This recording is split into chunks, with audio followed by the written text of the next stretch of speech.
Beginning in the 1840s, settlers started to traverse the greatly unexplored Oregon Territory in order to populate the land so as to kick out Britain.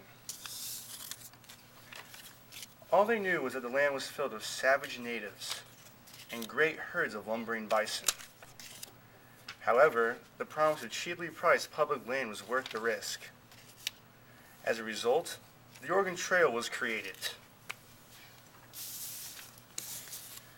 Some of the people on the Oregon Trail were immigrants that came to America with hopes of independence.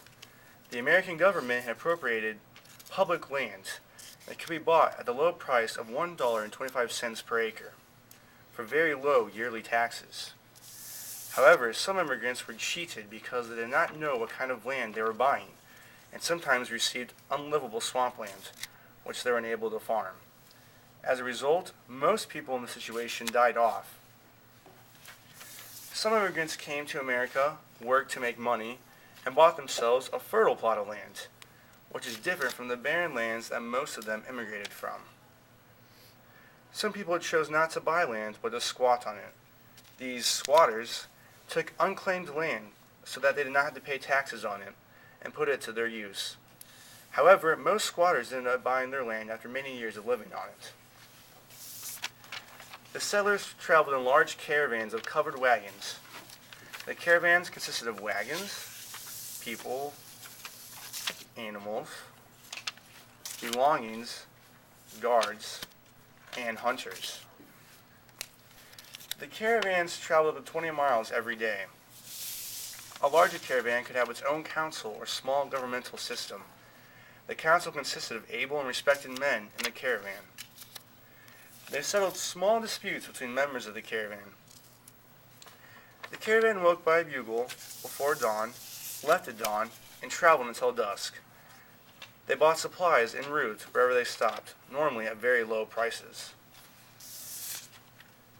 A wagon itself held all the personal belongings of the family that owned it. They were packed full of the necessities. Everything needed for the journey was included, such as tools, food, stoves, and blankets.